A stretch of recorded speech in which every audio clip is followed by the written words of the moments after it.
Hello and welcome. I'm Jay, And I'm Robbie. and you join us for episode 5 of Generations Apart, the podcast where we chat about gaming and technology across generations, from retro to next gen, sharing our perspectives on the past and our excitement for the future. On this week's episode, we're teleporting you back to the 2000s as we look at the PS2, Xbox, and Gamecube consoles to try to decide between us which was the better console of its generation.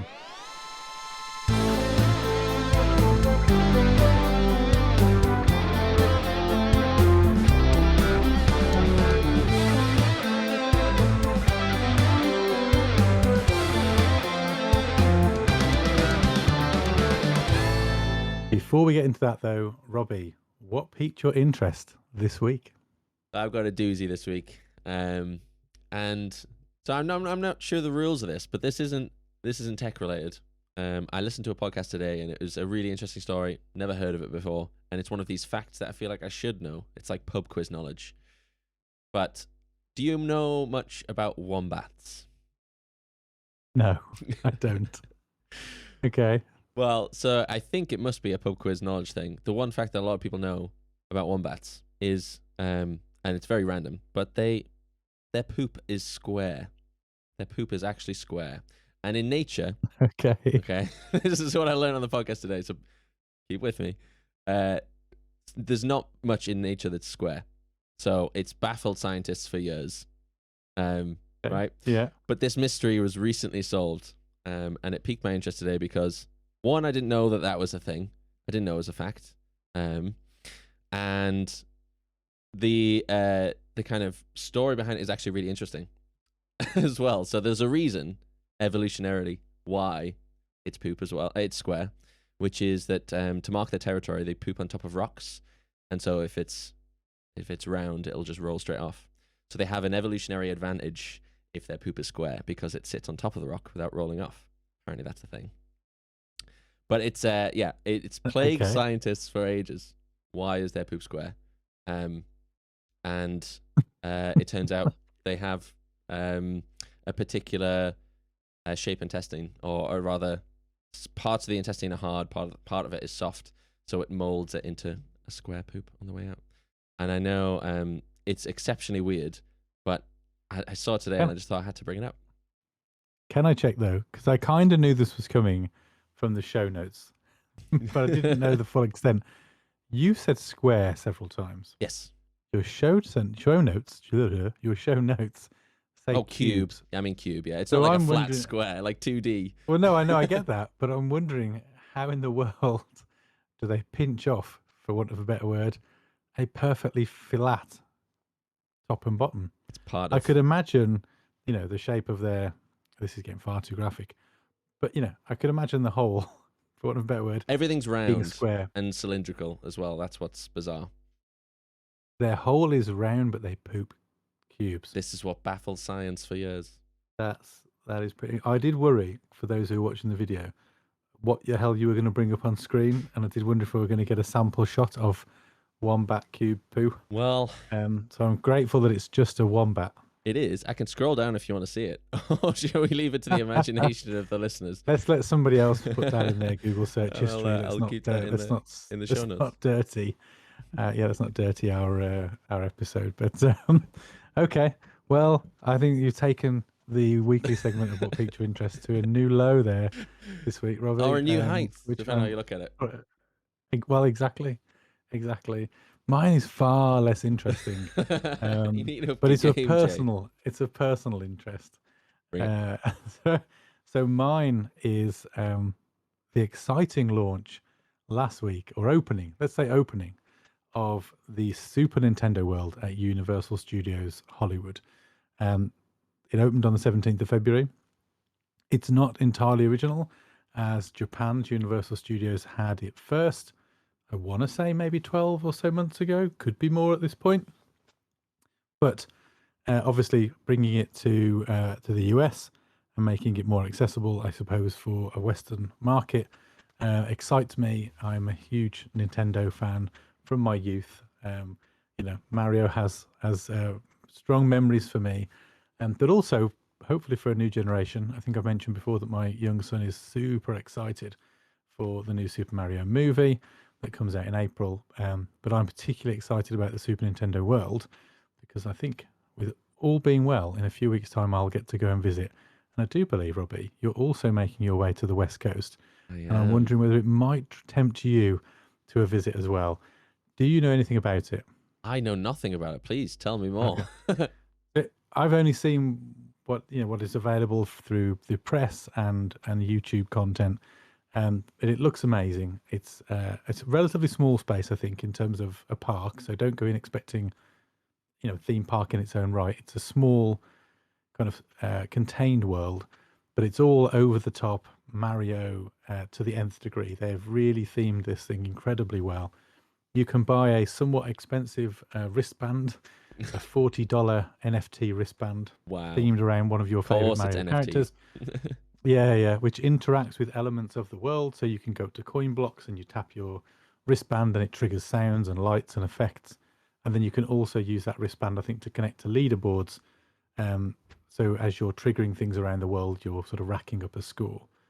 You can also then take yourself to one of the most technologically advanced theme park rides, which is the Mario Kart ride. And it's a combination of augmented reality. So you have to wear like a headset with a visor that overlays elements on the track as you're going around the ride. And then you have to, I think, use a little bit like Mario Kart. You would use red shells and things like that to attack enemies. You do something similar on the Mario Kart ride, and then you can rack up a score and you can go on over and over again and use your wristband to keep track of your best scores. Wow. Just looks amazing. You've got all the character meet and greets you might expect, probably a boatload of overly priced merchandise for which I will go crazy. But I'm really excited about it. I wanted to call it out and really make it a watch this space, because if I do get to go, of course, I'll come back and I'll tell you all about it. So, Oh yeah, that sounds the amazing. the grand opening of Super Nintendo World piqued my interest this week. Well, you definitely kept it relevant, which is something I can't say. So I think you win today's update. My piqued interest is always really far too relevant. That's almost becoming my trademark. It's too on the nose. Yeah. Whereas yours is increasingly getting further and further away from the point of the I need to podcast. rein it in. I need to rein it. It's one of those facts that I just needed to share it with people because I just didn't. I'm grateful. Didn't know it was a thing. I'm grateful that you did. Okay, well, let's crack on with the episode then. Let's crack on with our show. So this week, as we mentioned, this is a bit of this may well be a running theme for future podcasts where we compare consoles of a given generation. Obviously, the show is titled Generations Apart. And what we're interested in is looking at the generation that was the PS2, the original Xbox. So I should say the OG Xbox. Xbox have made it incredibly difficult to shout out their consoles because their numbering or naming conventions are all over the place. So not the Xbox One, but the first Xbox. And then Nintendo's Gamecube. So those are the three consoles that went to battle in the early 2000s. And what I wanted to do was just to take a look at some stats around this. I've done a bit of research. So for those watching the video, I apologize. I will be looking down more than I would normally like to. But I've got some notes. I've got some interesting facts that you might not know about those consoles. This is not an exhaustive list. This is about our memories with a little bit of factual data thrown into the mix. And then at the end of this, Robbie, what I'd like to do is for us both to decide who we independently think ultimately won this particular gaming generation while we share some thoughts. And hopefully for those listening, maybe stoke those nostalgic fires and get you to think about some of the things that you remember from those consoles. And if you are watching along on YouTube and you'd like to share your thoughts in the comments, we'd encourage you to do so. We'd love to read that stuff. So I wanted to start, Robbie, with their overall reception and sales. Total life sales. So the overall reception being their launch, kind of how were they received, and then their lifetime sales. I've got some numbers for you. You may have read them already because they're in the show notes, but you may have spoiled it for yourself. If you haven't read them, I'll surprise you with them. So first of all, we're going to hop around. Let's start with the GameCube. So Nintendo GameCube was following the N64, Nintendo 64, a fairly popular console, but it was starting to flag a little with its competition with the PlayStation. A lot of criticism for still maintaining a cartridge. Why haven't you moved to disc? All of that good stuff. And then obviously this generation, they did eventually shift to disc, but we'll talk about that and why that was a bit weird later on. So the GameCube followed the N64. It was welcomed with mixed reviews based on what I could tell from my research, but has ultimately, interestingly, gone on to be considered a flop as far as Nintendo are concerned. Now, of course, Nintendo haven't come out and said that. That's just an analyst's view, but that's based on the overall finishing position. So it was third in this console generation from a sales perspective. Mm. And they lost market share as a result, because obviously prior to this, it was very much Sega, Nintendo, and then PlayStation were the newbies. PlayStation then started to establish themselves with the PS2. So, Xbox entered the fray as Sega fell away, and then Nintendo lost ground, going from arguably number one back in the Super Nintendo days, gradually sliding down the ranks. So overall, reception of the GameCube was mixed. The Xbox, as we just mentioned, it was their first foray into video games. It was launched by Bill Gates with a little help from a former, now WWF wrestler, The Rock, which was very random. He's one in of the things that The Rock is in everything. He is now, but he wasn't then. He wasn't then. Xbox launched with Xbox Live that gave them a significant edge. So they had something the others didn't. We'll get into that a little bit more. And of course, that meant they were able to support natively online play, something that would have to be added to both of the other consoles further down the line. In terms of its receipt, I think recognised as being one of the most powerful. There was a lot of excitement. I think they were forgiven for some of their failings, mainly because that was their first foray into games, and it's nice to have some new competition there. But I think on reflection, there were definitely some challenges with that console. PS2, though, so coming off the back of the successful PS1, universally well received.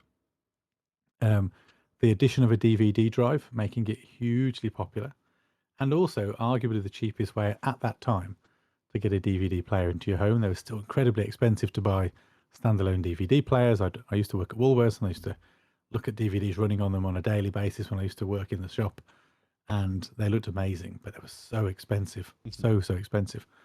The Xbox, interestingly, could play DVDs. I didn't know this until I did my research. I don't remember. But that. it required the DVD playback set, which was sold separately to unlock that potential, which was weird.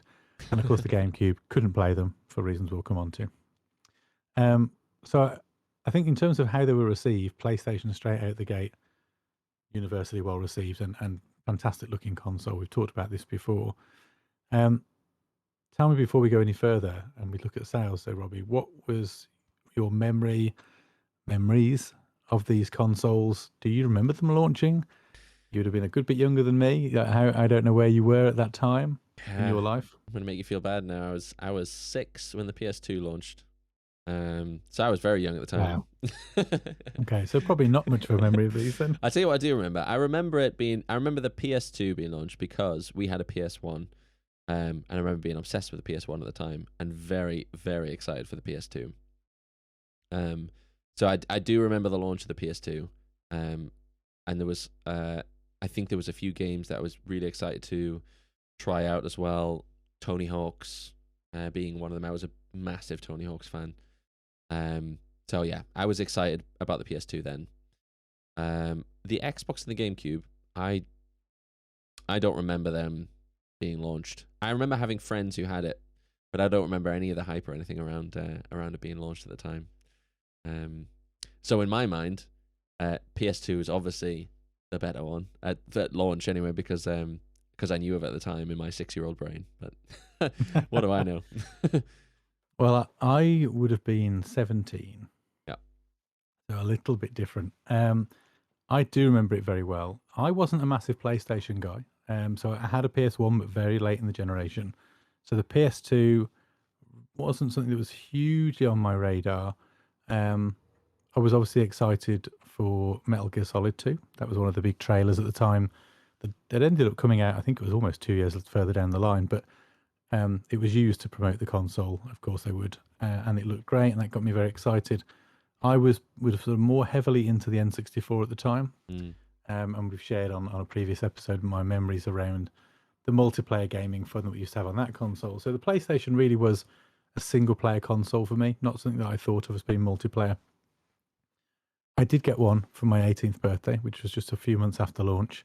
So I do remember it quite distinctly. It's kind of a bit of a milestone or a marker there in terms of my life. I remember the symmetry between my birthday and the launch of this console. It was the first console, I think I'd ever really bought out of my own money. So it was Mm. quite special. I did also have a GameCube. I remember the GameCube launching. Again, like Nintendo at that point, had really started to become the exclusives machine. So I played it really for the Nintendo games. Yeah. Most of the games that you could also get on it and other consoles tended to run more poorly or were a lesser experience. The Xbox is a strange one because I have really no memory of it. Really? I only recognise the launch of it now because I watched things back on YouTube as an adult and revisited how that was all done. In fact, Xbox did a fantastic documentary not long ago about the development of the original Xbox. It was like a 3 or 4 part series on YouTube. Absolutely worth watching if you're just interested in the industry. But I had no real memory of it. I played it sparingly at a friend's house. Yeah. He bought it and became obsessed with Halo. Yeah, I But was for gonna me, I ask what you think, played. It's always yeah, it was Halo only on the Halo. Xbox. Halo and was it Project Gotham? Oh yeah. An early Forza, possibly. Oof. Was that pre-console? I think there might have been a Forza before the 360. I can't remember. Um, Couldn't tell you. Want to check, but I remember the only things I was interested in playing on it were things I couldn't experience on the PlayStation. Because in my head, I was by that point, a year into the PlayStation 2, I was completely obsessed. The PS2 was brilliant. I had some fantastic games on that, and went on to have many, many brilliant experiences on the PlayStation. So that to me, I'd become a bit of a fanboy in the PS2 period, if I'm honest. Um, and I was almost of the view that the Xbox just wasn't worth my time because it only had basically the same games as the PS2 and a Yeah. handful of accessory Exclusives. exclusives. So to me, it really wasn't a big deal. And I think I said to you again on the previous episode of the podcast that I was firmly a PlayStation guy going into the next generation, which we'll cover on another show in the future in more detail. But PlayStation lost me at PS3. That's when I pivoted. Yeah. But at that point, PS2, all the way through that generation, I was hardcore PS2. Sales wise, I don't know if you looked at the numbers. Hopefully you didn't. So we're good. We can have a guessing game then. So I've already told you Nintendo were the third. Yeah. How many consoles? And these are rough numbers. How many consoles do you think they sold in the GameCube's lifetime? In the GameCube's lifetime. Oh, I am. Big numbers like this, I am rubbish at guessing. It's a big number. Yeah, but it's it. That's the only Is clue I'm it giving you. big 100,000s or is it big millions or No, is it big? big millions. Oh, Big millions. That's Okay. the only clue I'm going to give you. Big millions. Yeah. Okay. Tens of millions? No, hundreds of millions. Tens of. I'd say I'd say maybe 30 million for Nintendo. A little too high. It was 21.5 million. Oh, based on not the stats I've pulled. So no, not far off at all. Where do you think then of this generation, the second place console being the Xbox, probably unsurprisingly, where do you think that one ranked in terms of units sold? Ooh, I don't think that's going to be much more than the game. Well, no, I think that probably was a bit more popular. I'd say around 55 million. Nowhere near. You were 24 million. So right. only 3.5 million more. So I'm going to give you a hint this time. PlayStation not only won that generation, PS2, but it remains at the moment the best-selling console ever. How many units, did they shift of the PS2 and its various iterations, which we could talk about if you want to. Oh yeah, like the Slim and the I am so bad at guessing stuff. I'm gonna stick with 50 then. I'm gonna stick 50 million. You're a little short. 157 million units. So if we were going to rank, we could end the episode now and just say, if it was purely based on sales and nothing else, PlayStation wins by a country mile. That is so. Just to recap those numbers: PS2, 157 million units. It is the best-selling console ever. 24 million units on the GameCube. On the Xbox, and 21.5 on the GameCube. So those two were firmly in second and third. Explains why I didn't hear much about the other two. With them, well, exactly. I mean, the PS2 absolutely dominated, and I think given we mentioned it earlier, and one of the key selling points of the PS2 was that DVD player functionality. Mm, That got it into a lot of people's homes because it was the cheapest way to buy one. yeah, And then you got a games console. I mean, who's going to moan about that? yeah. Okay, so we've talked about sales, but it's not all about the money. There's more to winning these battles, in my mind at least. And I want us to really consider all aspects. So I want to talk about the hardware. So I'm going to run you through some noticeable differences. I'm not going to get into the guts because I'm not interested in, How many the teraflops, horsepower. Jay? We need Yeah, to know. I'm not bothered about the teraflops. This is more about the things that your average Joe who's gone out and bought themselves a console might notice or might consider when purchasing. They're probably not going to get into what's under the hood. Yeah. So, Gamecube, off the bat, unique shape, quite an interesting little device.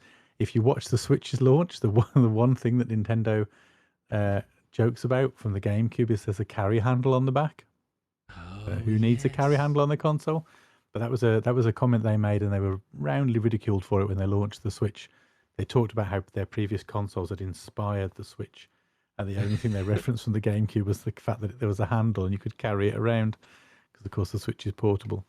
So other things to note: 4-player capability off the bat, so 4-player ports on the front, Mm, which was really good. And that's important because we'll come on to that a little bit later on, but for 4 players, proprietary discs, possibly the GameCube's biggest problem, they were were the very small, weren't small they? discs. Yeah. Yeah. Now, I think that was primarily an anti-piracy measure. There really wasn't much other reason to do it, Mm, or form factor for the GameCube that kept it relatively small. But that obviously was a bit of a blocker because those discs were very easy to lose, much easier to damage, and obviously much harder to make for because they were proprietary. They had to be specially made. So if you're a developer or a publicist or whoever it is that's printing these things, that's a lot harder to mess around with. It's a lot more difficult to play with. even So down to the boxes. I mean, you can't just. I yeah, imagine Sony and others just bought, pre-made DVD boxes and then put their own well, wrappers around it. can't speak for Xbox. PlayStation, no, because PlayStation's boxes had a bespoke slot for your memory card. So you'd have the Oh yeah. disc at the bottom of the pack, and then there was a gap for the memory card. But Mm, it's probably still easier to make for because the disc impression itself yes. would be standard. Yeah. So that was an interesting one. So I thought I'd just call that out. They did have a modem adapter. I don't think anyone really bought it. It only supported 8 games in its life, so Wow. not universally used. The Nintendo What are games were they? Do you notoriously. know? I don't know. I didn't look That that would have up. If been I'm honest, we early could probably games. find it. Um, Interestingly, Nintendo are fairly well known for not being particularly online friendly when it comes to supporting online functionality. They lean into the fact they're family friendly and it's to protect people, but a lot of people think it's just because they don't want to do it or they haven't got the infrastructure. Um, they also had to go with that online play a massive and honestly bonkers controller. I don't know what its official name was, but it was a GameCube pad with a massive keyboard in the middle. So if you imagine just splitting the GameCube pad in half and sticking the ends on either side of a full-size keyboard, this was the controller that came with the network adapter. It's incredibly rare actually to find them now. They sell for a lot. You can look them up on eBay, look them up on the net if you put in GameCube keyboard or something like that. Maybe you can show one for the video viewers, but they are absolutely mad. So as an accessory, I thought that was quite good fun. I'll be honest, if I could find one at a decent price, I'd absolutely buy one for my nerdy collection. They're completely impractical. There you go. You've just pulled one up on screen there. For those watching along, you can find these for yourselves if you're not, if you're sat on the train or however you're listening to us. Search for this. It's brilliant. Just put in GameCube It looks keyboard ridiculous. controller. It does. It does. It's absolutely impractical. I can't imagine sitting there and playing with that. But maybe that's what inspired the Switch. They thought we would put a keyboard in between the controllers. Why Why not not a the screen? screen? Yeah. So let's move on to the Xbox. Xbox also out the box 4 ports. You can play 4-player. It had a hard drive, which was the only one of the 3 consoles to come out of the box with a hard drive, and network capability built in. So on a hardware level, a far more capable device straight out the box.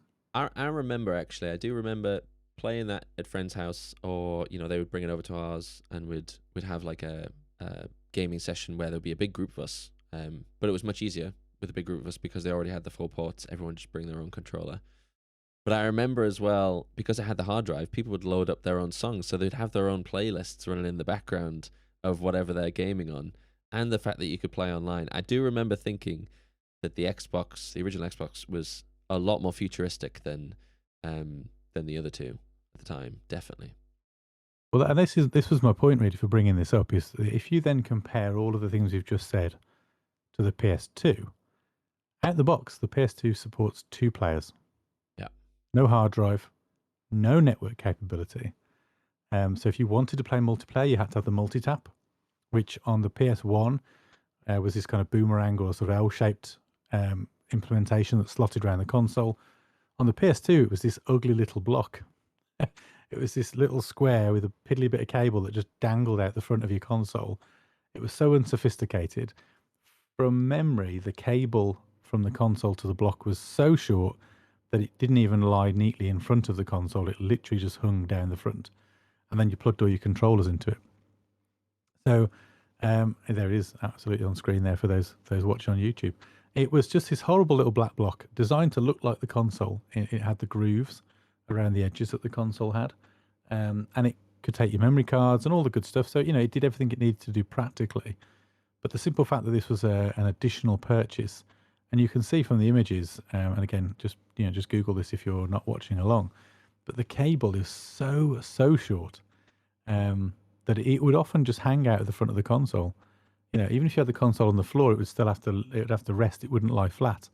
But if you had that in a unit, it would just dangle. Really ugly.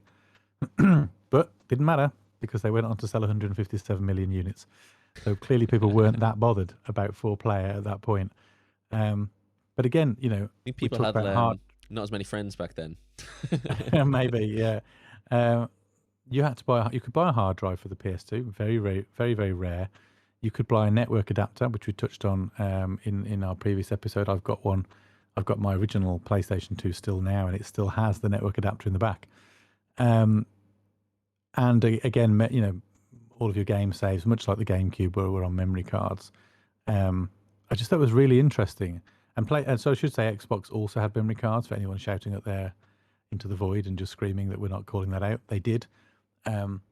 But they had a hard drive, so you didn't really need them. You only needed them to be able to move your saves between friends' consoles. If I remember rightly as well, with the Xbox, the memory cards went into the controller.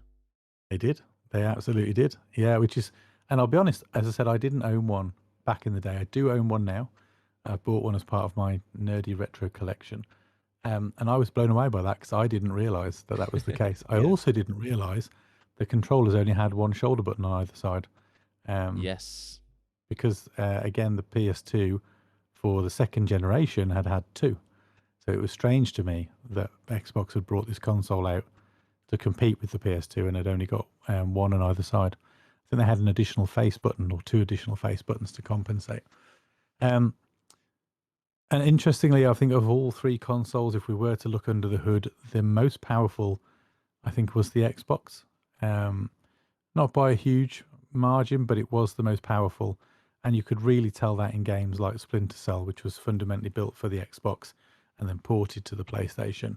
The graphics, the shadows, the lighting effects were superior on every front. So of the 3, from a pure hardware perspective, I wanted to call that out because if you take the hardware alone here and you were to rank them, I mean, ask your opinion, Robbie. Where would you rank them based on what I've just described in terms of hardware capabilities? Well, as I said, I remember thinking the Xbox at the time was really futuristic, and I played it much later than launch as well, and even then thought it was futuristic. Like I must have been probably around 10 or 11 when I played it, so it'd already been out for a good 4 or 5 years by then, and I remember thinking it was really, really powerful, really futuristic.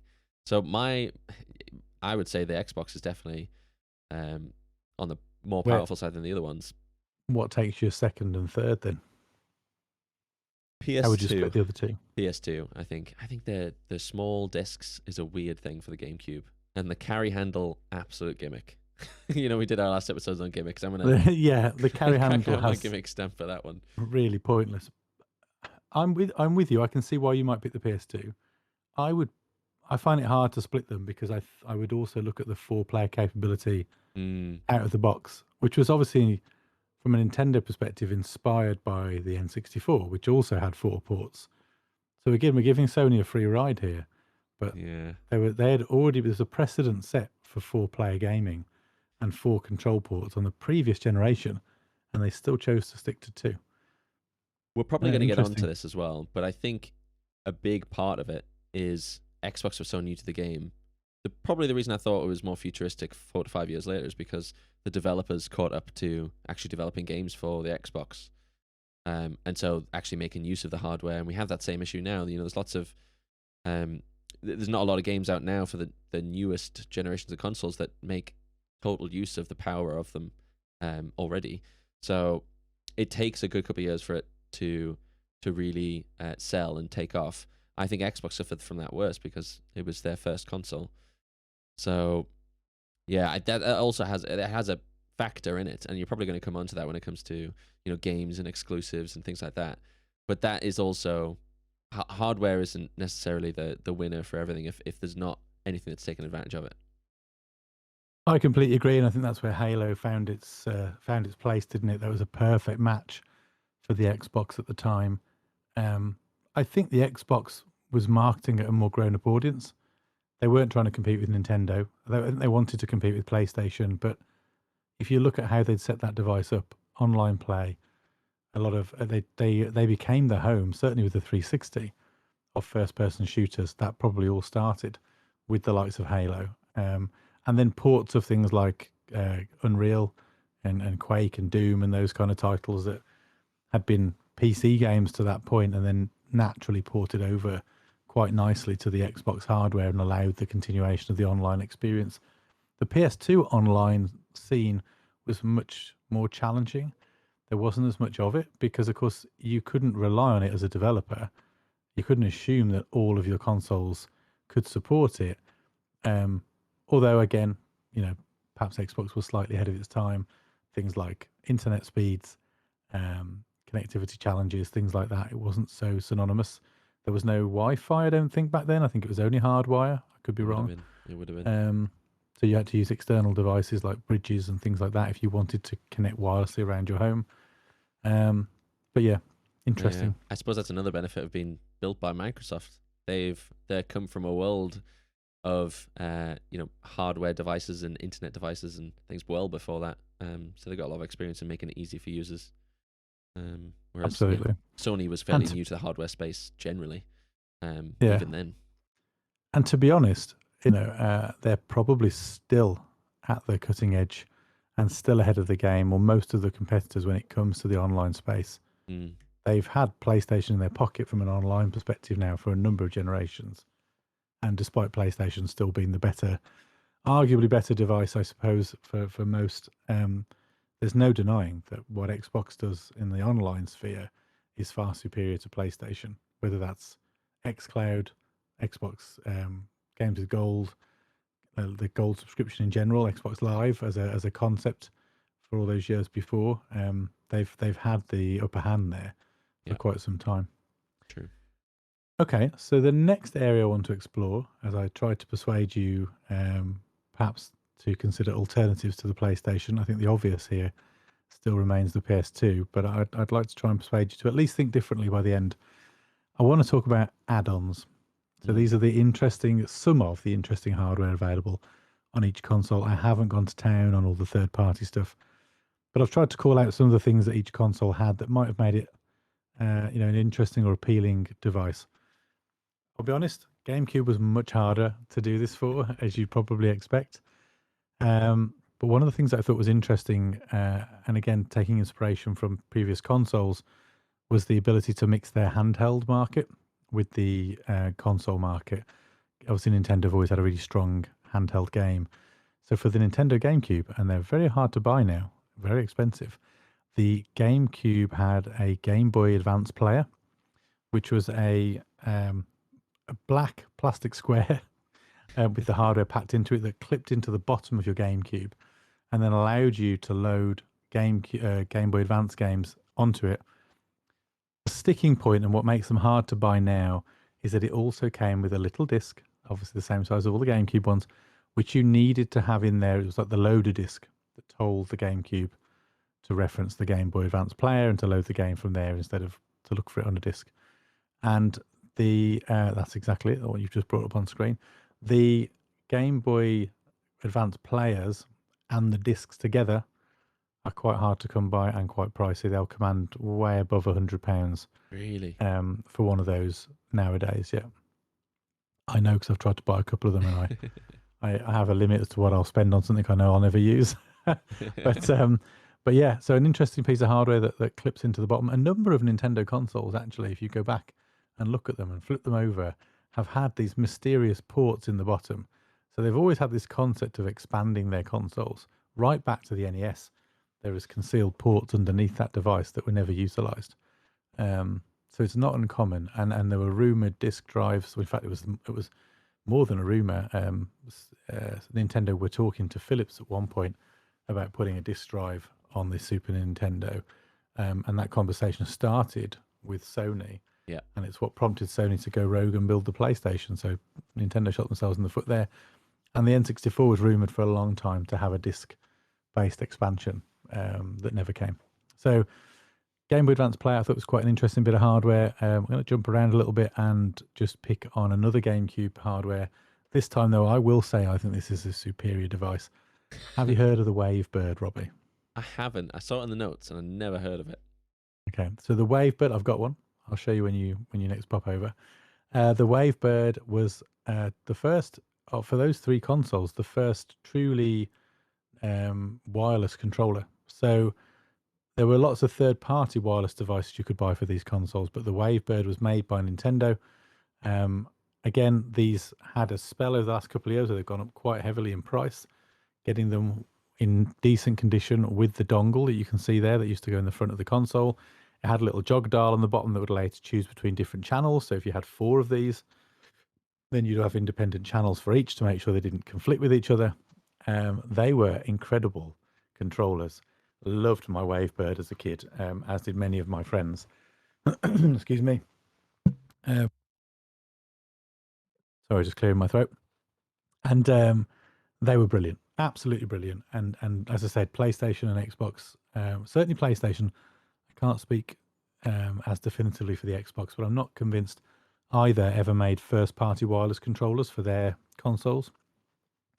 So the Wavebird was unique in that respect. And the GameCube as a pad as well for the games that it was designed for was a fantastic controller. It's many people's preferred way to play Smash Brothers even today. And in fact, I've got a Switch GameCube controller, which was specifically brought out to play Smash Brothers. So yeah, a superb controller. And then the last thing just on the GameCube from a hardware perspective that I wanted to call out is that if you were into your Game Boy Advance and you remember such devices as Game Boy Link cables, they did one specifically for the GameCube, which allowed you to connect your Game Boy Advance to your GameCube and then play certain games with this multi-experience. One that I've never played, but is incredibly expensive to set up. There is a Pac-Man game for the GameCube that allows the GameCube player to operate Pac-Man, and each of the Game Boy Advances to control the ghosts. No way. Yeah. That's amazing. So quite a complicated setup. I think you need at least, if not 3, if not 4 Game Boy Advances and 4 link cables and the game to be able to run it. But that's a great experience. I never played that. The only experience I got with Game Boy Advances and GameCubes was a game called Final Fantasy Crystal Chronicles, which supported that functionality. And the Game Boy Advance, it was gimmicky. Had a few extra features on the Game Boy, things you could do. You could look at your inventory, stuff like that. View a map. Frankly, it wasn't a very good game. I was a massive Final Fantasy kid, as was a friend of mine. And when this game was announced, we thought, wow, this is cool. What's this new experience? And it was some sort of like real repetitive fetch mission. It was nothing like what I'd known or grown to know Final Fantasy to be. These big sprawling story campaigns. It was nothing like that. But yeah, so there you go. Another weird, quirky bit of hardware. I Um, do love the Wavebird. I never knew wireless controllers were that early. were created that early. And Nintendo of all the consoles to do it. Hello. Indeed, this is what I'm saying. It might, the clear winner might appear at first glance a PS2 here, but there's many reasons to think differently. I've just seen So, something actually. I thought I'd oh, just go on. bring it quickly up on screen. Is this what you mean by your Switch controllers, where you can swap out the Joy-Cons for the Wavebird? No, those are so what Robbie's talking about are Joy-Cons or alternative Joy-Cons. So there are lots of third-party manufactured Joy-Con styles that deviate from the traditional one and bring in control schemes and layouts that are more akin to older devices. So the one you're looking at there is essentially a split GameCube pad. Yeah. But yeah, Oh, fair enough. Fair enough. Just thought I'd ask. I thought it looked cool. it is cool. Yeah, I think there's a company called Ori that makes a whole load of those different Joy-Cons for the Switch. Um, okay, so hardware for Xbox and PlayStation, a lot of symmetry. So both had light guns, dance mats, microphones. GameCube had a microphone, but it connected via the control port. So the memory card port, which was really weird. Very odd. I didn't own that. I I do just saw it remember when I was doing research. singing games was a thing for a while back then. They were, It was a weird and time. yeah. So again, both had their fair representation on that front.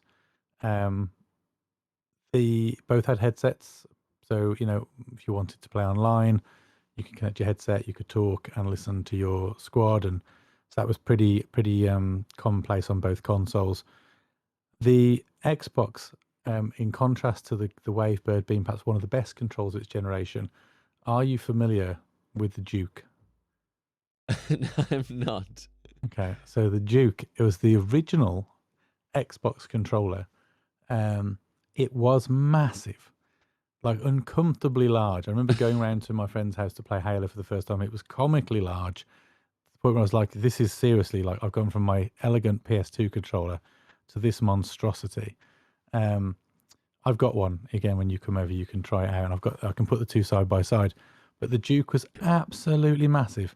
They quickly revised it, and they started selling. I want to say it was called the S, but anyway, it was designed for much smaller hands and was much more akin to the Xbox controller we know and now. But the original Xbox launched and came bundled with one of those beasts. I think I remember this. I think I remember trying that and it being very, very uncomfortable. And I was Oh quite yeah, young as well at the time, so I didn't have the biggest hands. yeah.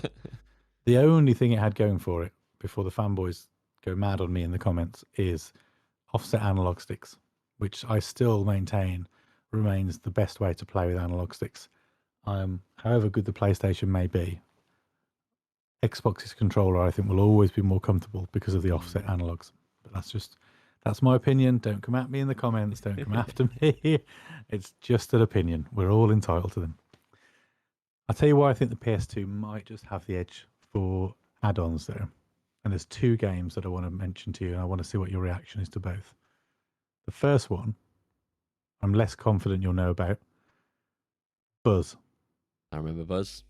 You remember Buzz? I do Fantastic. remember You Buzz. remember the unique 4 Buzz remotes that came connected to that. Xbox 360 had wireless versions further down the line, but Buzz was the best. And I also loved. Did you know who voiced Buzz? I don't actually. Jason Donovan. Okay. So, and whenever I listen to him on the radio, because he's got a radio show in the UK, all I can hear is Buzz. It's so weird. So I've but got an yeah, interesting tidbit on that one. I went to a Go on. conference and I met the developer, the creator of Buzz. Oh, did you? I did. Met them at the conference. My wife, Christine, is a huge fan of Buzz. Played it loads as a kid with her family. I only played it when I was over friends. I didn't actually have the game myself. I was well aware of it, but Christina was obsessed with it. And so she was proper fangirling over this creator and speaking to him about it. And interestingly enough, he was releasing a new game called It's Quiz Time, which has very Buzz vibes. Like a sit on your couch. Is that him? Is it that's made that? I've It's got Quiz that Time. on the. You play it with the mobile app, don't you, on the PlayStation 4? That's right. That's right. Yeah, it's like I've got almost it. like the modern version of Buzz. It's got a very Buzz-like feel. Now you say it, I didn't know it was the same developer. Yeah, yeah. Fascinating. Yeah, I love Buzz. There's various different versions as well, but I think the classic is the best.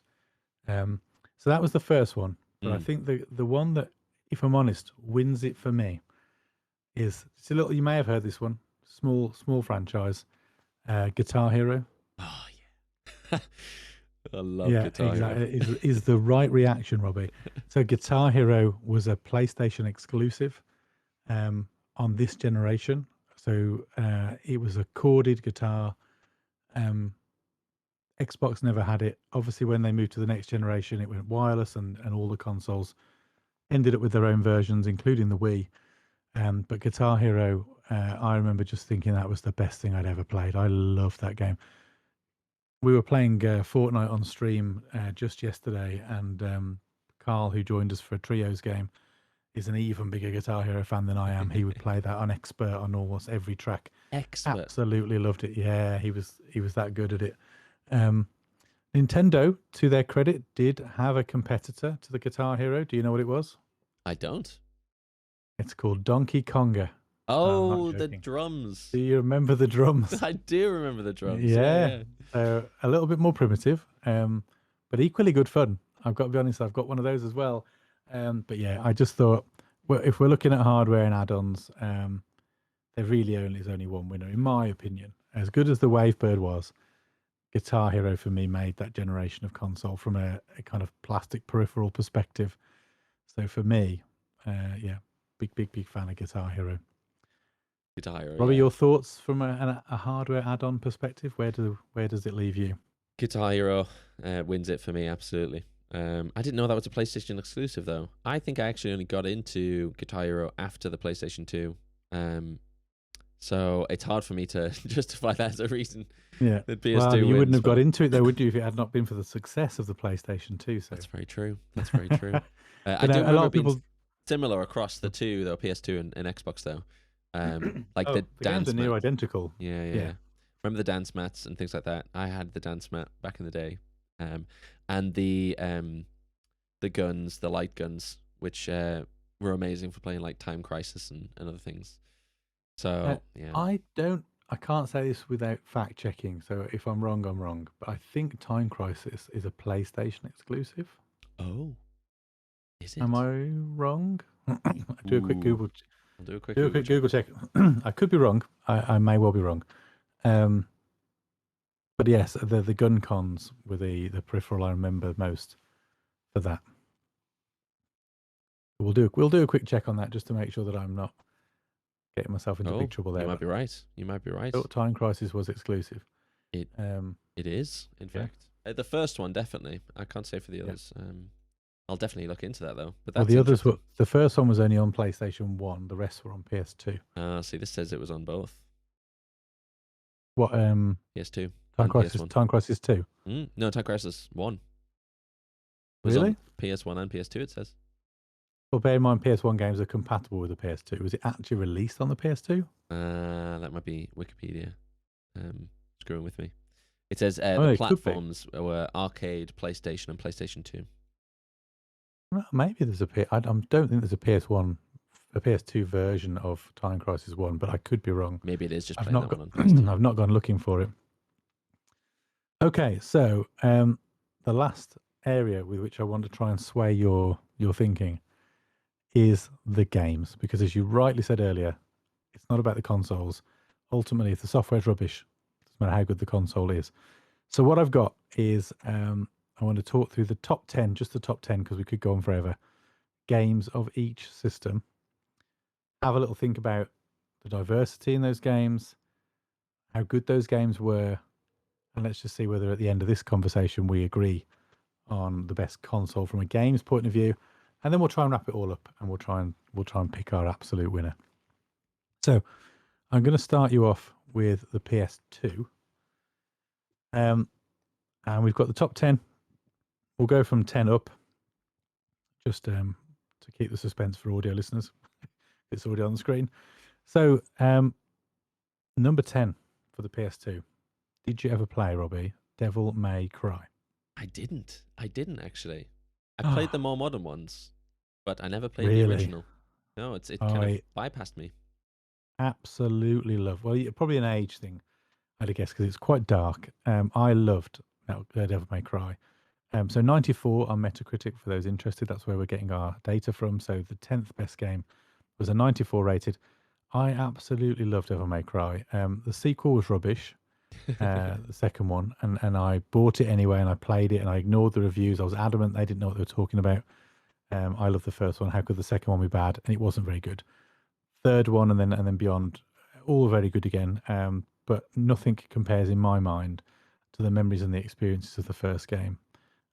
So for me, that's a big tick in the box for PlayStation because again, in the early days, it was absolutely an exclusive. You couldn't get that anywhere else.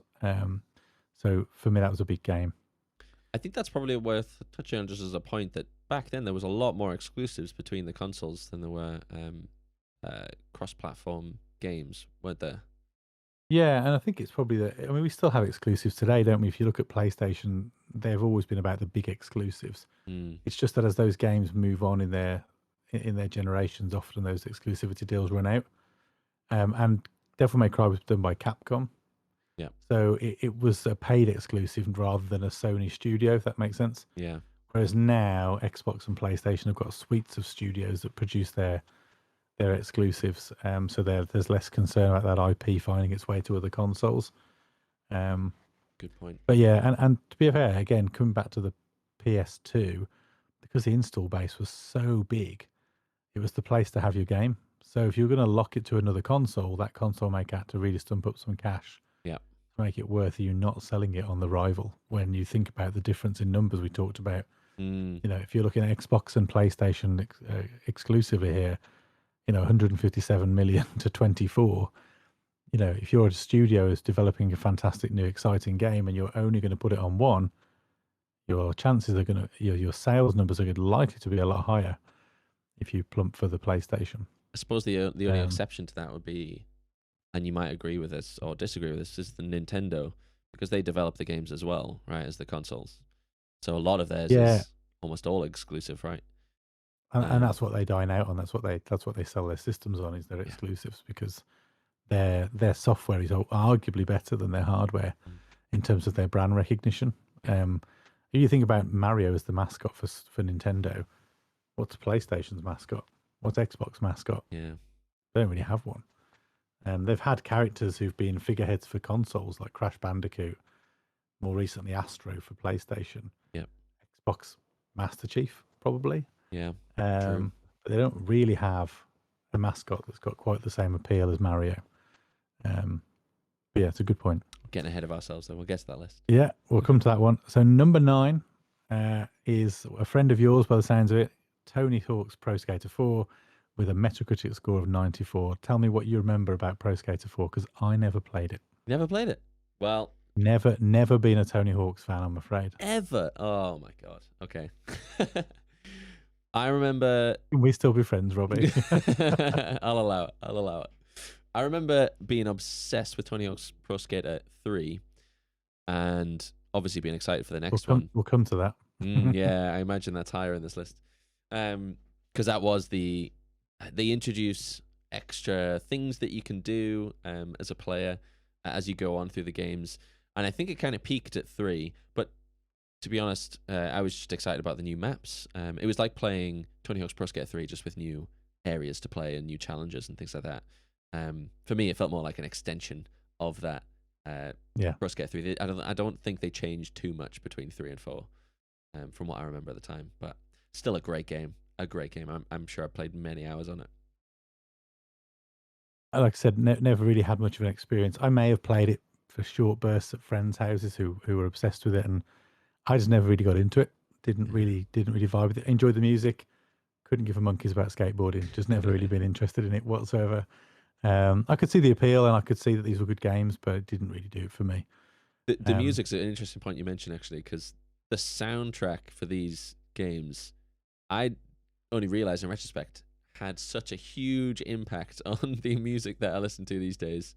And it's still now, I'll Yeah. recognize a song and I'll be like, Oh, that was on Tony Hawk's Pro Skater, whatever, and it'll bring back vivid memories of being on one of the maps playing Tony Hawk's. Completely agree, and I'll give you a couple of examples of my own. So, no, two more recent games in terms of what we're looking at now, but um, in fact, no, one of them. So SSX3 was a PS2 game that had a fantastic soundtrack, and another one was Burnout Revenge, specifically Burnout Revenge, and I still, to this day, have those playlists on things like Apple Music because I love that selection of songs, and I'll just put them on and enjoy them nostalgically. The other one as well, which is not from these console generations, but is game defining, is Crazy Taxi, Oh yeah. which is the offspring. And they did re-release Crazy Taxi on Xbox a long time ago, Xbox Arcade, and they changed the soundtrack for another generic rock band, and it ruined the game. It just wasn't Crazy Taxi without starting the track with na na na na na, and off you go. It just didn't play right. It didn't feel right because the Offspring's music was so key to that gaming experience. So yeah, no, I'm completely with you in terms of music in games. For many years, a lot of the FIFA games would have, Oh yeah. and they still do, popular music in them. Known for And there the were songs that I'd only ever hear of because of FIFA. So when Yeah. I'd hear them on the radio, I'm instantly in FIFA. Yeah, 100%. Also, you really shock me that you love SSX but don't love Tony Hawk's Pro Skater. For I me, know, they're but exactly the same vibe.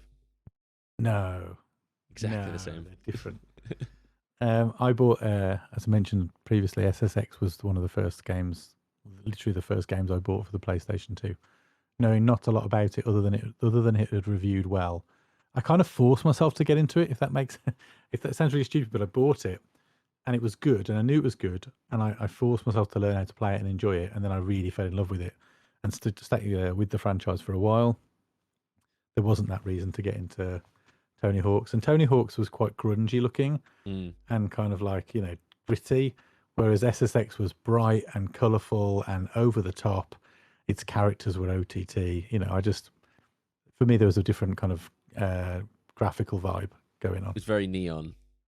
Yeah, so even if the given fundamentals of the game, your well, taste yeah, in, given my in themes, and the background lighting, and our podcast theme, I can see why you like SSX. absolutely. Right, let's get on to number 8. We'll be here all day with these lists. True, sorry. So number 8, I think this is I think this is a slanted list, probably from an American perspective, because number 8 is Madden NFL 2003, 95 on Metacritic. I am not into American football. I never played it, unfortunately. I have no interest. I would imagine you could probably switch that out for a FIFA equivalent if you were to do a UK or European list. Yeah. But a sports game all the same, and there were many on the PlayStation 2.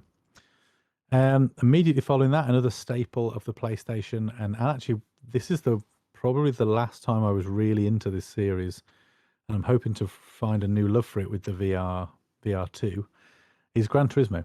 So in this respect, it's Gran Turismo 3 A-Spec 95 on Metacritic. I remember this. I remember playing the demo and just being blown away by the graphics of the PS2 as I came down a road which was shrouded in trees, and seeing the beams of light kind of bursting through the trees onto the track, and just thinking, oh my God, games will never look better. Which is, I've told myself that so many times over the years with gaming, but I just remember watching that moment as I'm driving down that road. And again, coming back to music, I'll tell you another band that I got into because of Gran Turismo 3, Feeder. Really? Specifically, Just a Day, one of their tracks, always makes me think of this game.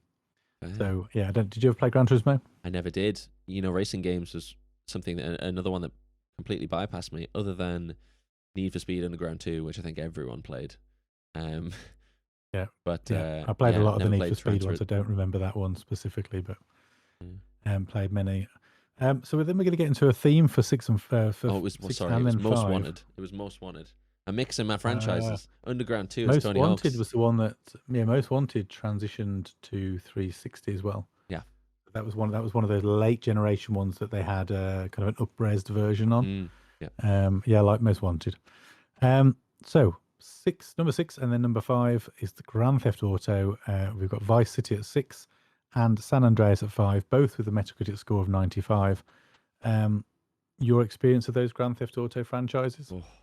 So Grand Theft Auto Vice City, I I think I had that actually on PC before I tried it on PlayStation. I could be wrong. I might be thinking of GTA 3, but I think I had that on PC. So I didn't actually play it on the PlayStation.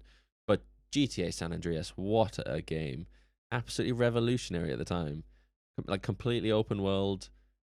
Another one with the soundtrack was amazing. The radio stations. There's still music that I Yeah. discovered exclusively from San Andreas from the radio stations. Completely random music as well, depending on what genre he is selected. But absolutely revolutionary at the time. I remember thinking this was incredible. I remember thinking there's no way they can build a game that's bigger. And then however many years later, GTA 5 comes out. Yeah, and then they just keep re-releasing that now, don't they? So, Did you ever play two um, player on San Andreas? That was something me and my brother did quite a lot growing up. yeah, we did a little bit. So I have a confession, which is I barely scratched the surface of Vice City because I didn't like it. Yeah. Um, I really liked 3. I played 3 to death. Hugely fond memories of 3. And then, of course, rolled straight into Vice City, expecting to have that same love. But because it was based in the 80s, it was based in, in the past a little bit. I don't know. There was something about it that was lost for me. Ironically, given what you've just said, the color palette should absolutely have appealed to me because it Yeah, had the that colour. neon kind of retro vibe. But I just didn't really gel with it. I think maybe I just burnt out on Grand Theft Auto 3 at the time, and I just didn't need that experience again. I was looking for something different. So I bought it, but played it sparingly, and then ultimately parked it and never went back. Grand Theft Auto San Andreas, I put a lot of time into. Mm. Really enjoyed that game, and as you say, yeah, just some fantastic characters. Like even Samuel L. Jackson being the crooked cop Yeah. was just great. Oh Um, man, so many quotable Brilliant game. lines even now. I'm still more of a fan of 4 because I think it was that return to Liberty City. There was something about Liberty City I just preferred, I think, as an environment. And that I would say that that's still true, even though I really like GTA 5. I prefer the world of GTA 4 because I just Really? like Liberty City as a space. Yeah, I don't know why. I think I just like that kind of big city, New York kind of vibe that it's got Mm. going on. I like San Andreas; it's cool, but I would pick the environments of 4 over 5. Yeah. Number 4 is a game close to my heart, Robbie. Yeah. There's probably too close at this point, as you'll see when you come over and you see my collection of Metal Gear things. Metal Gear Solid 2, Sons of Liberty. For so many reasons, this game is one of my favorite ever games of all time. All Um, time. all High time. praise. 96 from Metacritic. I think I mentioned to you before, I put hours and hours and hours into the demo of this, just playing the tanker over and over and seeing the different ways that you could manipulate the bad guys. You could achieve your goals. You could go full stealth. You could kill everybody. Like I just loved that game. And then when I got the full game, I didn't mind the twist. I know it pissed a lot of people off. It didn't bother me. I still love it. And the characters, the story. I think it was it balanced bonkers, crazy Hideo Kojima with kind of grounded storytelling. Metal Gear Solid 1 started the ball rolling. That's a fantastic game. Overdue a remake, in my opinion. Metal Gear Solid 2 just took the game mechanics, the graphics, everything up a notch before. And I know 3 is roundly considered a better game by many. It never really did it for me in the same way. And I've loved the series ever since, but Metal Gear Solid 2 was where it peaked for me. And it could have just been a time in my life. When it was the right optimum moment to enjoy it, but it's my favorite. You've never played it, is that right? Never played it. Never played it. God. I was thinking too many hours into San Andreas, I think, at the time. Quite possibly. Metal Gear Solid 2 is one you can still go back and play that now. It's still absolutely playable. Metal Gear 1, I think, is much more difficult because graphically it's really primitive now and the Yeah. gameplay mechanics are quite tough. Metal Gear Solid 2, though, still works. Really good game. Mm. So let's flip the controversy. Number 3, Resident Evil 4, 96 rated on Metacritic. This was obviously a Pretty high. GameCube exclusive for a long time, and it had possibly one of the coolest controllers that I've ever seen. Do you know about the Resident Evil 4 I don't. GameCube controller? No. If there was ever a time to do your Google image search, Robbie, this is now. I know this is not great for our audio listeners, but I will explain it for those while Robbie finds it. It's a massive chainsaw with a GameCube pad baked into it. Quite literally, it's a massive chainsaw, plastic chainsaw. It's not ergonomically designed. It makes absolutely no sense, but it's one of the coolest things I've ever seen. I've never owned one. I'd love to get one, but it's a chainsaw with a GameCube controller built into it. And the reason for that is that obviously there's famous enemies in Resident Evil 4 that come at you with a chainsaw. That is impressive. Isn't it? Yeah, see? Way over You the top. learn Though. things when you're talking to me about it. It's way over the top. It's ridiculous. Then it got ported to PS2, so it was no longer an exclusive and has ended up third in the list of all-time PS2 games. Did you ever play Resi 4? Again, Resident Evil's another one that completely blew past me. I know Christina's a huge fan of them. She quotes that, and her brother quote that quite a lot as well. I only You're not alone on Resi 4 because I never played it either. Yeah. Well, I tell a lie. I played the first half an hour multiple times and just didn't get into it. Yeah. Couldn't gel with it. I play Resident Evil for zombies, not for crazy pitchfork wielding villagers.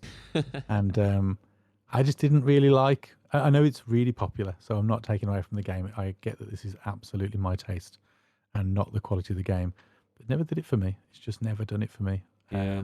I think the And games in it's been general never did it remade for me. so many times now, hasn't it? Yep. Most recently in VR on the Quest, you can play the whole thing in VR. It was remastered for VR. Still never really did it for me. So not doubting its credentials, but it's not one that has a place in my mind. The next one does. We've just talked about this franchise, and I'm not surprised to see this one riding the top. Well, maybe I am slightly surprised. I maybe more surprised, but I guess you've got to think about it in isolation. So it's not being compared. So for those who want to know what the game is, it's Grand Theft Auto 3, 97 on Metacritic, number 2 in the list of top 10. It would have been reviewed on its own merits at the time of release and scored accordingly. And GTA 3 was revolutionary in a way that Vice City and San Andreas weren't, because they were evolutions of GTA 3 effectively. So I suppose GTA 3 broke the ground, got the big scores, and arguably San Andreas and Vice City are better games because they improve on the formula, but GTA 3 did it first. And therefore, I guess at the time, there was nothing else like it. Very different to the first two as well. The first two were top down, weren't they? So huge update. Replayable, whereas the first two, frankly, are not. I don't know. I'm still a big fan of the first one. I got it on my Steam Deck. So hard to play. GTA 3, I mentioned already, played it to death. Did you play much of 3? I think 3 is the one I was thinking of where I played it on PC. So I haven't played Vice City, I don't think. But I played a lot of GTA 3 on the PC back in the day. Great game. Great game. And that brings us to number 1, which you're going to have to do all the talking about, Robbie. So I am blown away that this is the number 1 rated game on the PlayStation 2. Of course Given it was. some of the titles we've just gone through, Tony Hawk's Pro Skater 3, joint top if you like, but 97 out of 100 on Metacritic. Robbie, tell me all about Tony Hawk's Pro Skater 3. The PlayStation 2 era and Tony Hawk's Pro Skater 3, in my mind, are just the peak of growing up in gaming for me. I was obsessed with this game. The soundtrack was amazing. Me and my brother used to spend hours playing this, often battling each other, throwing controllers left, right, and center whenever we'd lose. But it was just such a fantastic game. The first two Tony Hawk's Pro Skaters were good. The third one kicked it up a notch, and the maps were amazing. The people you could play as were amazing. It's just a fantastic game. I think the music out of all of them was the best on this one. And there was, some amazing maps where you're on like a cruise ship, you're at an airport. I can still vividly remember these maps because they were just so good. Out of all the Tony Hawk's games, this is the best one. 100%. Fair enough. I can't argue. I can offer nothing in this space. Never played it, never got into it. But if you tell me it's that good, I will believe you. What I'm reading here, though, I didn't notice at the time, was you can play competitions over LAN or the internet, which I didn't That's realize it was because we one of those. talked about how bloody hard that was to do on a PlayStation. That's why. Yes. Yeah, I never even knew it was a thing. That's how hard it is. There you go. So, I'm going to whip you across to the top 10 games on the GameCube. And I'm going to be a bit naughty because I don't think you can talk about the top games on a GameCube without including games that somehow fall outside the top 10. I've scrolled just past the top 10 to specifically places 13 and 14. So we won't talk about them for long because they're not in the top 10, but just to call out where they are in the list for those who are listening going, where are these games? Super Mario Sunshine in at 14, 92 on Metacritic. Super Smash Bros. Melee, I cannot believe, is not in the top 10 all-time GameCube games, given that that game is just synonymous with that platform and has lived on much longer than any of these other titles in terms of, being an esport, being at tournaments. Blows my mind. I also think it's interesting, and maybe this comes to our comparison later, that at position 11 and 15 are two games that I think of as being PS2 games that didn't make it into the top 10 on the PS2, which was SSX and Prince of Persia Sands of Time, both with much lower scores that would have kept them quite far away, I think, from that top 10. Mm. At number 10, I think we're going to struggle with this one, Robbie, unless you played this game. I did not. So, number Absolutely 10 not. for the GameCube, Eternal Darkness, Sanity's Requiem. 92 again, so it was right to call out those other games because they're all joint in terms of their score. But did you ever play that? I did not. I did not. I wonder whether this is another US centric style game release as well. Maybe it wasn't released or as popular in the UK. It's definitely come out and it's well talked about, but it's not a game I ever played. Mm. I'm surprised it's so well reviewed, and that it keeps the likes of two big hitting Mario franchises off this list. I would have, if you said to That's me, really what are the top offended you, games on hasn't GameCube, it has. I would have said Sunshine and Smash Brothers would have had to have been in the top 5 on a GameCube. Smash surely. Brothers, I am surprised at. I've not heard of the other one. I'm gonna lie. But Super Mario Sunshine was their flagship Mario game. It was the equivalent of Mario 64 or Mario Odyssey for that console. It says a so lot we've about got- the industry at the time, though. That they're focusing on more not Nintendo exclusives in the rest of the top True. 10, at least.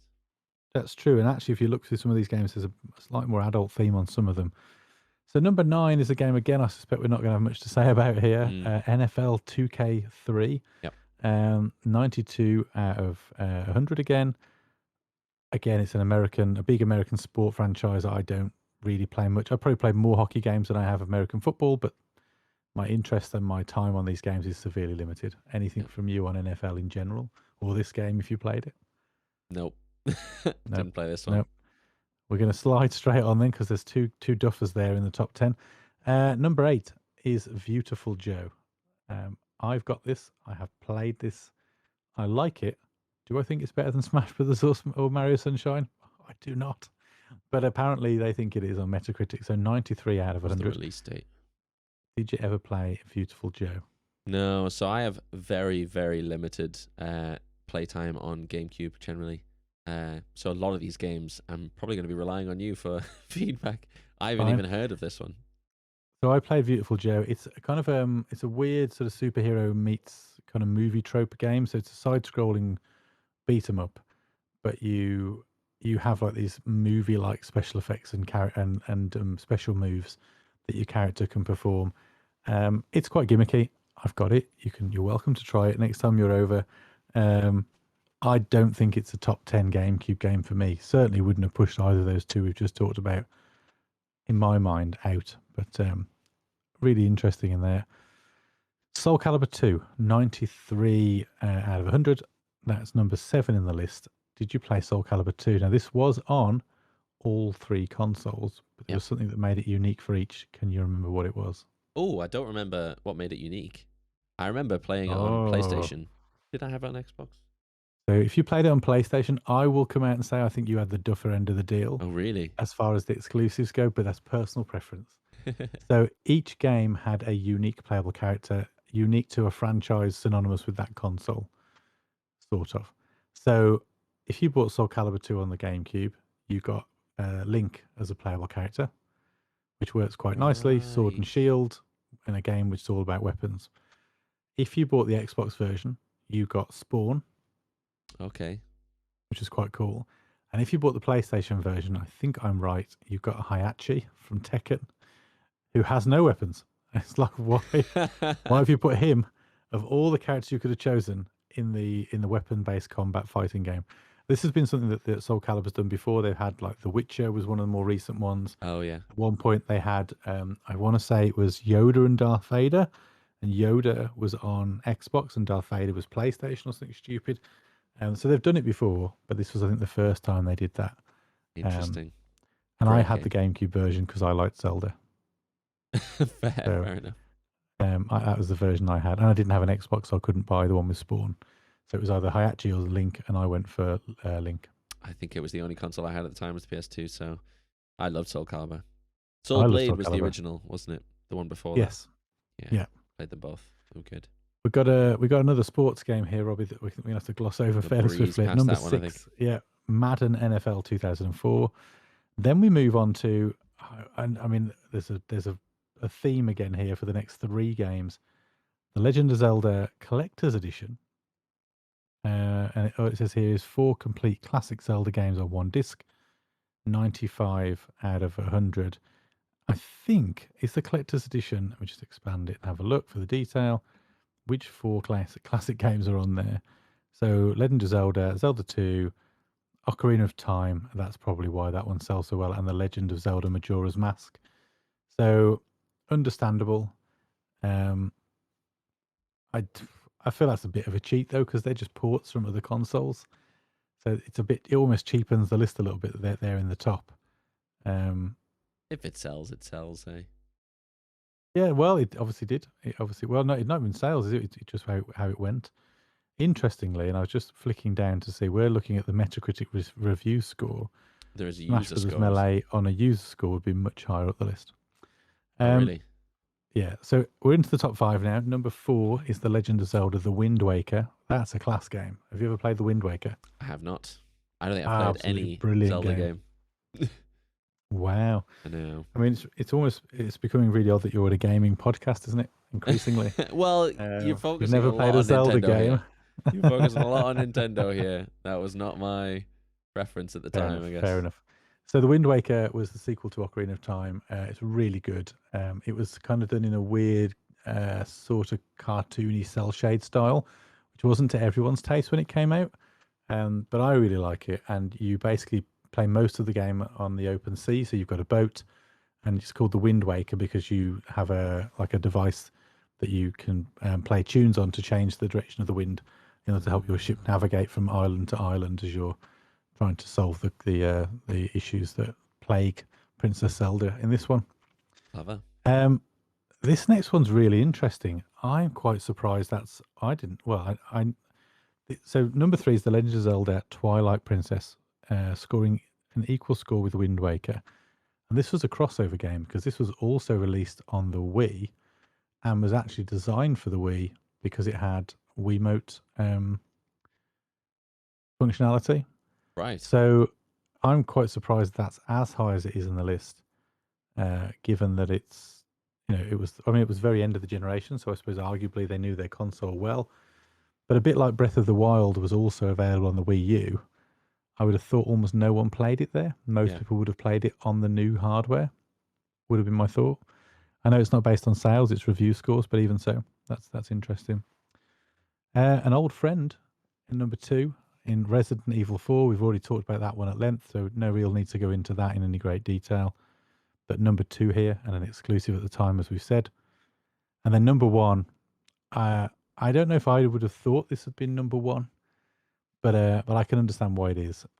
Metroid Prime, the original Metroid Prime, 97 on Metacritic. There was a Metroid Prime 2 also released on the GameCube, so a bit surprised that that's not in the list. It obviously didn't do as well. Again, a bit like the GTA 3 thing, perhaps was compared to its predecessor. Yeah. Metroid Prime was shadow dropped a couple of weeks ago at Nintendo's Direct and released as a remaster, which has gone down really well with the community. I've got it on pre-order for physical release in a couple of weeks' time. Very excited. Is that on Jump Switch? back into that. It's on Switch. Yeah. I'm going to save it for my flight to LA, I think. Nice. So that's the GameCube top 10. I know as we've reached that number 10, another game omitted from that list, another classic Nintendo staple is Mario Kart Double Dash. Mario I'm Kart's a a bit absolutely great surprised game. that's not in there. No score for Pikmin, which was a first for that console. They'll all be further down the list, I'm sure. But yeah, so some notable omissions there in terms of classic Nintendo franchises, which was the kind of comment we were making earlier that makes them a system seller. And honestly, has frankly has flawed my argument that Yeah. that the Nintendo might be the console with the better games, because the games that rank highest, many of them are cross compatible in terms of other consoles, and the sort of classic Nintendo magic that you might normally consider to be their style, it's just not present in the top 10 at all. Yeah. So that's possibly destroyed my argument. But let's move swiftly on, because I'm conscious of time, to the top 10 for Xbox. I guess we'll probably see some duplication in here as well. And we'll go straight in at number 10. And we mentioned this earlier as being a really popular game on the Xbox. We've got the original Tom Clancy's Splinter Cell. Now, you may not have played the original. You may have. But have you played a Splinter Cell game in general? I have. I'm Hurrah! not very good at them. No, I'm not either. I'm rubbish at stealth. Yes, Um, same. So, Splinter Cell was the original. Again, I mentioned earlier it was one of those games that was touted as being able to really make the most of the power advantage the Xbox had. So, not surprised to see that in there. We'll move on to number 9 just for speed, Robbie, and maybe you're going to be in shock with this one. Your beloved Tony Hawk's Pro Skater 3, number 1 on the PS2 list, is a mere number 9 on the Xbox. Shocked and now, appalled. Shocked and there appalled. may be some reasons for that, but Metacritic score of 93, so still not bad by any stretch, but that's Ooh, taking it down the list for some way. the user score was not good. I wonder if there were issues with the Xbox version then that weren't present in other consoles. I wonder whether it was created with PS2 in mind and then ported over, and it Could didn't well have been didn't do a so bad well. port. Yeah, Quite could even be possibly. to do with the controller doesn't map as well as it did from if it's from the, PlayStation. if it was the Duke, Yeah, I mean, Jesus Christ. that's just not fair to any game. At least it's the top 10 as opposed to it was on the list for GameCube, but way further down. Way further down. I suppose Yeah, it's not why that's you true. buy a GameCube at the time, I guess. No. And again, I don't imagine the GameCube controller would give you the best Tom Clancy experience. Sorry, not Tom Clancy, Tony Hawk. Tom Clancy Splinter Cell Pandora Tomorrow is number 8. So that, I think, from memory, was the sequel to Splinter Cell. And there's one other that may either be further up or simply not in the top 10, which was Chaos Theory. Pandora Tomorrow was, I think, the first one to introduce the multiplayer mode that we talked about previously on another episode called Spies v Mercs. So that wouldn't have been present in the original Splinter Cell. Yeah. So maybe that was what gave it that edge, that uniqueness that just pushed it slightly further ahead of its predecessor. I love the Splinter Cell game, so with the multiplayer experience specifically being so tied to my memories of online gaming. This next one, I'm going to put my hands up immediately and say I've never played. Maybe you have, which is number 7, Star Wars Knights of the Old Republic, or KOTOR, as a lot of people often refer to it. 94 on Metacritic. Did you ever dabble with Star Wars KOTOR? I didn't. I played the Battlefronts. I never played this one though. So the KOTOR from memories is more story driven, and I think it was from what's the studio that made Mass Effect? BioWare. I think BioWare made this. Right. So it had good sort of lineage and history. I think if I remember rightly, there was some talk at one point that Mass Effect, or the studio, spun off and did Mass Effect, and because they got all these great ideas around space-based storytelling that they couldn't do in the Star Wars universe because of the lore of Star Wars constraining them. So they were able to go off and do Mass Effect, which was their original IP. Oh, interesting. Very popular game, not one I ever played, but a big. I want to say it was an exclusive for the Xbox and then PC. I'm not sure this ever made its way to PS2. That might be why I haven't played it. But I could be wrong. The next one we've touched on this franchise already is Burnout 3 Takedown, 94 on Metacritic. Um, I think Burnout is brilliant. I love Burnout. I don't think 3 is the best one for me, but obviously at the time, it had definitely taken the franchise. Burnout 1 was really basic by comparison. You look back at it now, very, very simple, almost like a proof of concept. 2 improved on that. 3 was, was really starting to find its feet. I think was Takedown followed by Revenge. I feel like Revenge came out after Takedown. They dropped the numbering system at that point. And maybe it's further up the list or maybe not here at all. But Takedown was a great game. Did you play it? I did not. I haven't even heard of this series. I'm You've never realizing. heard of Burnout? No, no, no. I'm realizing. Oh, my goodness. You definitely Okay. played a lot of different variety of games. I think I stayed in one kind of corner of types of games, and I also played a lot of games. one particular console. Maybe that was I didn't have any money at the time. Obviously, I was 6 or 7 or whatever. Well, as I said to you on our nostalgia episode, that was the thing for me. PlayStation 2 was the right time when I was earning, but I had little to no responsibility. I had no mortgage, no rent. Lots of time to I was play. living with parents, lots of time to play, and lots of disposable cash to buy the games with. Yeah. So yeah, it was just the perfect time, really. And there it is at number 5. Tom Clancy's Splinter Cell Chaos Theory. We talked about the franchise already. That was the pinnacle for me. Chaos Theory is the one that cemented it for me.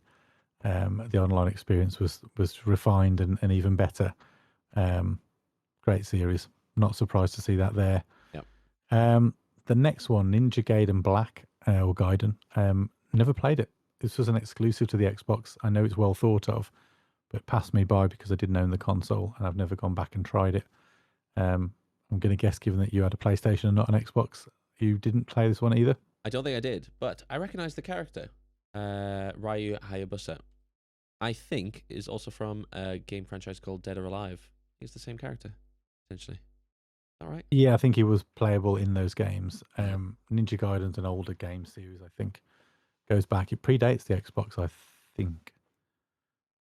There was a side-scrolling Ninja Gaiden. Oh, I okay. made that up. I might be wrong. Next one, not a surprise, although again, perhaps for the same reasons we talked about in terms of falling short of its predecessor, is the system seller Halo 2.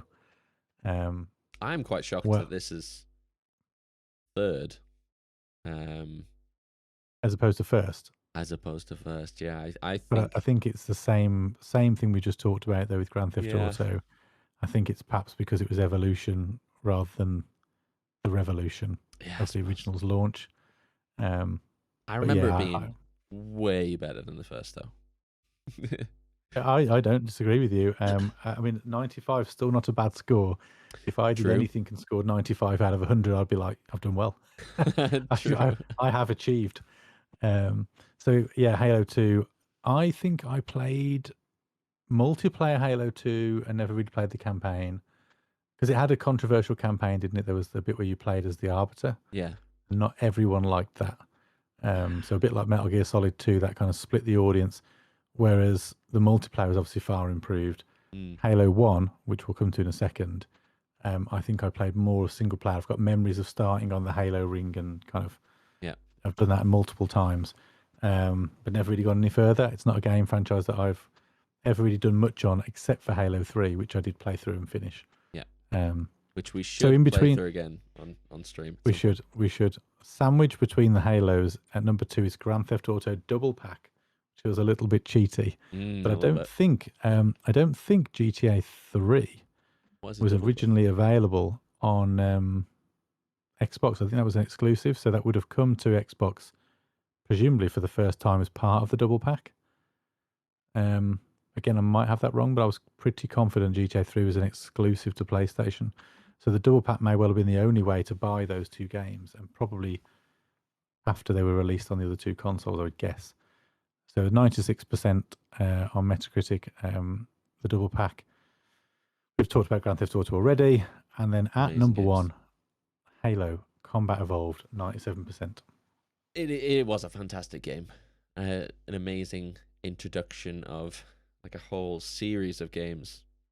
And it's, it's the staple of Xbox as a brand. If it had a mascot, it would be Master Chief. It would be Halo. Xbox. So yeah, I can see it being first, even though I definitely prefer the second. So I'm conscious of time, Robbie, and I want to ask you a question around the games based on what you've just seen from those 3 lists. And it's difficult because obviously we were different ages back then. But as the adult you are today, if you were presented with those 3 different lists, which console is going to draw you in, and which one are you going to go and buy? You know, I think even though I'm trying to set aside my biases with growing up on the PS2, I resonate a lot more with the games that were on the PS2 list than any of the others. I think Xbox is a close second, a really close second for me, but PS2 still better games for me. I'm honestly torn. If I hadn't played the games, because that's the other challenge, isn't it? If you only knew if you only look at them objectively and saying, okay, there's this crazy cool high speed driving game, there's these space shooters, there's this stealth dude, you know, I've already told you there's some huge memories for me in the PlayStation 2 catalog. Devil May Cry was a massive game for me as a kid. Metal Gear Solid, huge for me as a kid. I'm split. I'm really torn because if I'm trying to take away what I know of those games from my memories and say if I didn't know and I could only base my decision on, what I was reading, I think the Xbox has more interest to me as an adult than the PlayStation. But knowing some of those unique titles in there as the way that I do, PlayStation obviously draws me in. I'd have to throw GameCube out though completely because I am still surprised at the general omission of so many of the classic Nintendo games, which were by no means bad on that console. So I was half expecting that to be the place that maybe Nintendo crept back into the thinking, but I think those top 10 just really not what I thought they'd be. Yeah, I'm surprised to see not as many exclusives in the top 10, but I suppose if it's popular on the other consoles, then it's going to be popular on the GameCube, and that's probably what won ultimately overall. The worrying thing though is there were a decent number of exclusives in there. They're just not the ones I would have expected to see. Zelda you always expect to see. Metroid I'm not massively surprised by. The number of Zeldas, and with one of them being a compilation disc, like a compilation disc of old Zelda being out reviewing. I mean, I know Ocarina of Time is kind of the twist in there, which is by many considered to be one of the best games ever made. But I don't know, it just seems bonkers to me that the likes of Mario just aren't in there, nowhere to be seen. It is strange. Robbie, I can't see how long we've been running for. I can only imagine we've blasted through our hour that we would normally allocate for a show. Absolutely have, yeah. We've trashed it, haven't we, today? It's been a long one, but a fun one. Let's finish, if there is a need to do this, by casting our final vote after everything we've heard as to the superior console of the PlayStation 2, Xbox, and GameCube generation. Robbie, where do you fall based on everything you've heard? I'm going to be controversial, and I'm going to say, actually, I prefer the Xbox. Wow. Okay. Looking back, I think if I had an Xbox at the time, I think that would be my preference. Justify then. Give me your reasons. The hardware. What's done it for you? Way more futuristic. The hardware, the fact that it connects to the internet and play games online, absolutely revolutionary at the time. I just didn't have access to it, and if I did, I think I would have much preferred the Xbox. A lot of the same games are there, but yeah, I just think it was so much more futuristic. You can play with more people. There's just lots more in there that, looking back, I didn't realize. To be honest, I didn't even realize it was released at such similar times because I genuinely thought it was so much more futuristic than the PS2 and the GameCube. So yeah, I think Xbox is the winner for me. Fascinating. Okay, so I will give you where I'm at. I honestly came into this not expecting to be swayed, and I haven't been. I've still come down on the PS2. I'll explain why in a minute. I thought the GameCube would be the console I'd be making a case for and trying to persuade you and trying to almost persuade myself was the better device. But actually, I would agree that the Xbox, having had the chance to look through some of this and make those like-for-like comparisons, did a hell of a lot, especially on the tech side, perhaps far better than the other competitors. I've got to come down on the side of the PlayStation for a couple of reasons. One, I think, as we've said, the games perhaps just about edged the Xbox. I know I picked the Xbox, but I can see an argument for both. I think what's done it for me is the DVD player, Yep. because that for me was, I mean, it genuinely was a differentiator when I bought it. It was one of the key reasons. So it's not even, I'm not making that up.